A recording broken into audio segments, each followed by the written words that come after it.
Welcome in Cool. If there were a profession of evolutionary or nature detective, the first thing such detectives would do is investigate the mystery of antitas. For some reason, after dinosaurs, different species of mammals evolved to feed on ants, and such mammals appeared at least 12 times. While investigating these mysteries, you will learn about new properties of evolution that will also understand what antitas, pets, and crabs have in common. What? Yep. Crabs play an important role in this detective story. So, scientists have recently conducted a large-scale study and found out that over the past 66 million years, different mammals have chosen a lifestyle where they only eat ants. At least 12 separate evolutionary lineages of mammals have adapted to this diet. From the point of view of evolution, there is a logic here. Ants are very nutritious. Most species of ants are harmless and non-venomous. They don't harm anyone and are constantly multiplying. They are an unlimited supply of nutrients. By the way, according to research, the total number of ants is about 20 quadrillion. 1 quadrillion is 1 million billion. Can you imagine that? And the total biomass of these ants is 12 megatons. 1 megaton contains 1 million tons. If you weigh all the wild animals and birds on Earth, their combined weight will be less than the total mass of ants. This weight is 20% of the biomass of all humankind. But that wasn't always like that. After dinosaurs disappeared, the proportion of ants was less than 1% of the total insect population. But their numbers increased sharply to about 23 million years ago at the beginning of the period known as the Miocene. More and more animals include ants in their diet. Science calls feeding exclusively on ants obligate macrophagy. In addition to their nutritional properties and almost unlimited numbers, ants are easy to get. It's enough to have certain body features like elongated skulls and tongues. And evolution gives mammals these features. Their teeth often get reduced, that is, they decrease in number and size. They often have strong claws and strong forelimbs which allow them to dig insect nests. Also, some animals, united by their love for ants, have lower body temperature and slow metabolism. And what's so special about ants? It's a food rich in protein and fat. They are small, but there are a lot of them, and animals probably feel sad after such a dinner. So, eating ants is like a cheat code for survival in the natural world, which few species know about yet. To discover this phenomenon, scientists conducted a review of more than 600 scientific sources and compiled a database on the eating habits of almost 5,000 species of mammals. Then they divided these species into 5 categories depending on their diet. Here they are: obligate macrophages, carnivores, insectivores, herbivores, and omnivores. After that, biologists place these categories on the family tree of animals to trace how their eating habits were formed over tens of millions of years. It sounds like a lot of painstaking work. It's worth paying respect to the scientists who are so eager to study our planet. So, they noticed that macrophagy appeared on the entire tree at least 12 times. It included some animals such as echidnas, pangolins, aardvarks, antitas, and numbats. And all these animals were in 3 different groups of mammals: eutherans, marsupials, and monotremes. Among those belonging to the first group, there are wolves.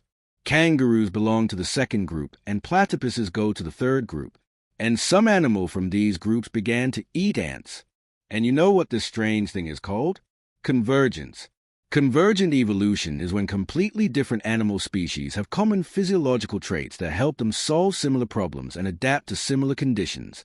The opposite process is called divergence. This is when 2 creatures that share a common ancestor become less and less alike over time. For example, a white bear and a gray bear. Their habitats are different, so they've got different features. The white bear became carnivorous. The brown bear is an omnivore. Their sizes and coat colors are different. In addition, the white bear has unique paws that allow it to move on the ice. Convergent evolution is when a bat, a butterfly, and a bird have different ancestors, but in the process of evolution, they all developed wings. The most important thing is that some of you can watch convergent evolution right now at home. Look at pugs and Persian cats. Do you see any similarities? 2 different animals, a cat and a dog. But why did they suddenly become so similar? Flattened skull shape, slightly similar eyes. They got the same features under similar living conditions. And these conditions are our homes and apartments and our selfish desire to make animals cute. The appearance of pugs and Persian cats is a result of selective breeding made by humans. That's why it's called artificial convergence. Unfortunately, this leads to big health problems in these paw pets. Scientists have scanned about 2,000 skulls of cats and dogs and found similarities in the shape of the skull. So, who knows? Maybe in a couple of million years or earlier, we won't distinguish a domestic cat from a dog at all. Another striking example of convergent evolution is crabs. Yes, for many evolutionary biologists, they are some of the most amazing and complicated creatures on Earth. But what's so complicated about them? They confuse scientists. It seems to you that all crabs are the same, but they represent different groups.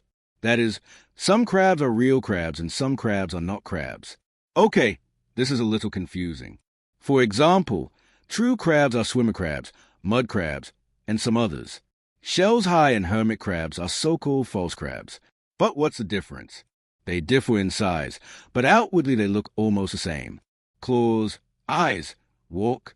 The difference is in the legs. True crabs have 4 pairs of long legs, while false crabs have 3 pairs and 1 small pair at the back. Yes, they have a flat, hard shell and bent tails, but their common ancestor didn't have these features. Moreover, over the past 250 million years, evolution has changed the structure and appearance of crabs several times. That is, different creatures independently of each other through this unusual shell. It looks like there's a sample of an ideal shell for living in certain places with water. And different animals get this sample on their backs. And the shell is not the only thing. Scientists have come up with a term that stands for crabinization. It's carcinization. When an animal loses its crab-like form during evolution, it's called decarcinization. Considering all this stuff, a question arises. In the case of anteaters, it's clear why some mammals have elongated muzzles, strong front paws, and long claws. It's easier to get ants with these features. But why has nature made many animals look like crabs? What is the evolutionary advantage of the crab shape? Scientists have several ideas. Carcinization gives animals a hard, calcified shell that protects them from enemies. Walking sideways allows them to be agile and fast. Moving this way, they don't lose sight of the enemy that's chasing them. But there are exceptions here. Spider crabs walk straight. And hermit crabs, which are not real crabs and are not carcinized, walk sideways. Scientists don't have a clear picture and can't name the exact reason for carcinization. But the more genomic information about these creatures we have, the closer scientists are to getting the answer. But why is all this necessary?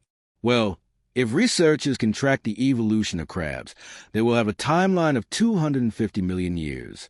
Scientists will be able to understand which environmental factors cause animals to acquire the features of crabs and which factors take these features away. And most interestingly, scientists will be able to understand which animals will become crabs during convergent evolution. Let's consider whether something similar could happen to the human species. In fact, convergent evolution also touches us. Depending on temperature, atmospheric pressure, and many other factors, people develop different features. For example, residents of high-altitude areas with low oxygen levels have voluminous lungs. That's it for today. So, hey, if you pacified your curiosity, then give the video a like and share it with your friends. Or if you want more, just click on these videos and stay on the Dark Core. Thanks for watching Dark Core.